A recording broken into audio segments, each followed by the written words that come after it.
Hello students, welcome to my YouTube channel growing chemistry.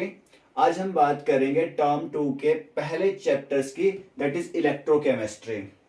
So electrochemistry में as name suggested that कि हम यहाँ पर इलेक्ट्रिसिटी के बारे में बात करेंगे।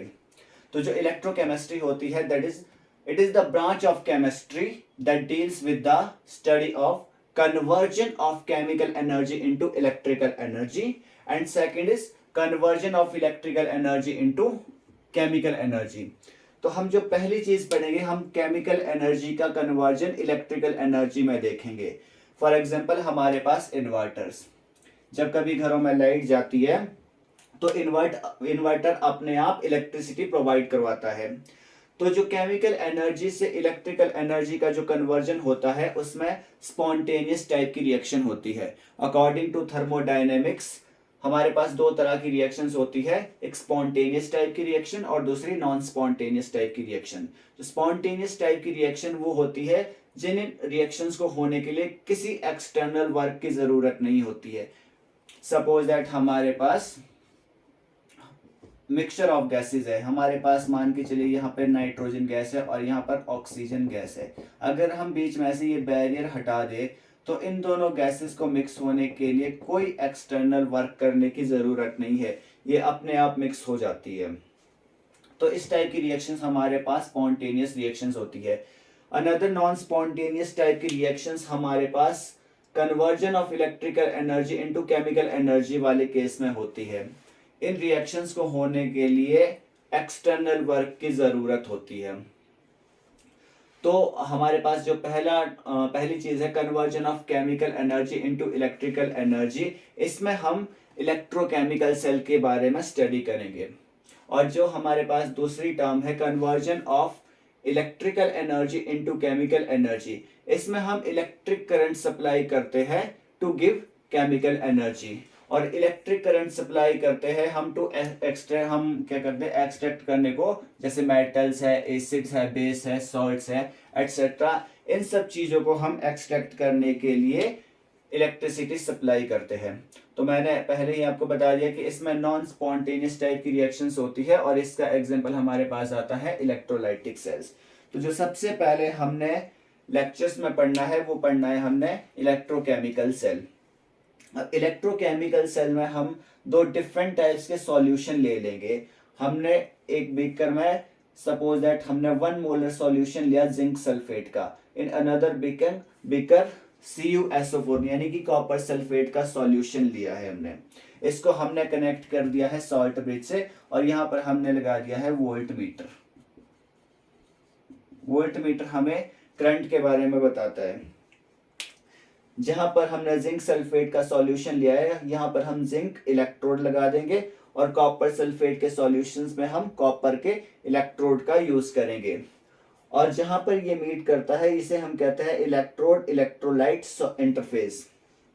अब सॉल्ट ब्रिज, अगर हम सेम सॉल्यूशन यहाँ पर यूज करते हैं तो हमें सॉल्ट ब्रिज लगाने की जरूरत नहीं है, बट ये डिफरेंट टाइप के सॉल्यूशंस है हमारे पास, तो यहाँ पर हमें सॉल्ट ब्रिज कनेक्ट करना पड़ता है। अब यहाँ इलेक्ट्रोकेमिकल सेल्स की अगर हम बात करें तो इसमें डिस्प्लेसमेंट रिएक्शंस होती है। Zinc plus copper sulphate is equal to zinc sulphate plus copper. ये रिएक्शन इसी तरह से होती है क्योंकि जो जिंक है वो हाई रिएक्टिव देन कॉपर।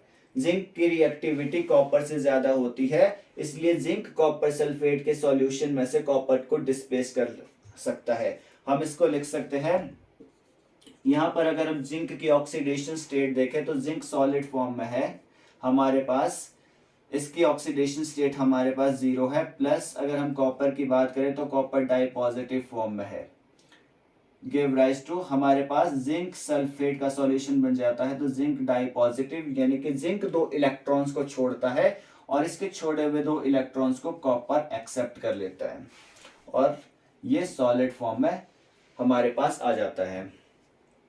जब ये रिएक्शंस हो रही होती है इसमें, जब केमिकल एनर्जी को हम इलेक्ट्रिकल एनर्जी में कन्वर्ट करते हैं तो जो हमारे पास पोटेंशियल प्रोड्यूस होता है वो 1.10 वोल्ट का पोटेंशियल इसमें प्रोड्यूस होता है।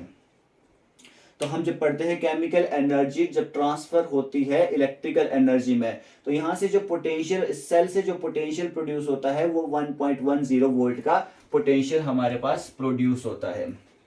अगर हम बात करें, अगर हम बाहर से कोई एक्सटर्नल पोटेंशियल देते हैं, ठीक है, वैसे तो यहाँ जरूरत नहीं होती है।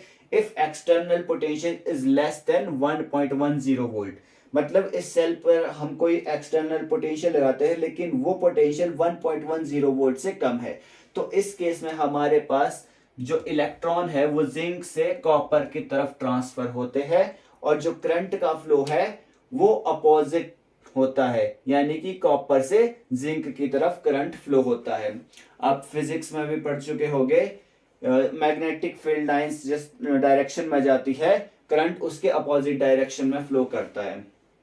तो उसी तरह से यहाँ से जिंक से इलेक्ट्रॉन ट्रांसफर कॉपर की तरफ हो रहे हैं और कॉपर से करंट जिंक की तरफ फ्लो हो रहा है।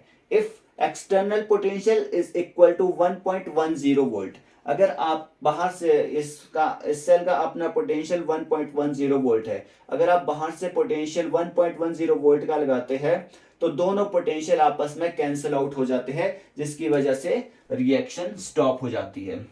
If external potential is greater than 1.10 volt, अगर इसके ऊपर हम 1.10 वोल्ट से ऊपर का पोटेंशियल लगाते हैं तो इसका मतलब होता है कि जो कॉपर से इलेक्ट्रॉन है वो जिंक की तरफ ट्रांसफर हो रहे हैं। कहने का मतलब रिएक्शन रिवर्स हो जाएगी, यहाँ पे जैसी रिएक्शन यहाँ पे इसका रिवर्स हो जाएगा, तो इलेक्ट्रॉन ट्रांसफर हो गए कॉपर से जिंक की तरफ और जो करंट का फ्लो है वो जिंक से कॉपर की तरफ होगा और इसको हम कहते हैं रिएक्शन रिवर्सिबल, यानी कि यहाँ पर जो इलेक्ट्रिकल एनर्जी है वो केमिकल एनर्जी में चेंज हो रही है और ऐसा रिचार्जेबल इन्वर्टर के केस में होता है।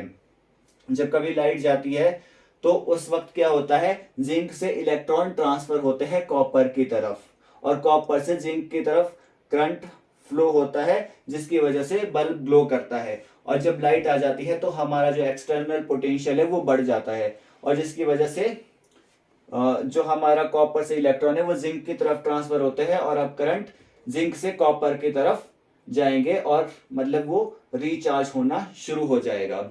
तो आज के लेक्चर में इतना ही। अगर वीडियो अच्छा लगे तो वीडियो को कीजिए लाइक, चैनल को कीजिए सब्सक्राइब। Thank you.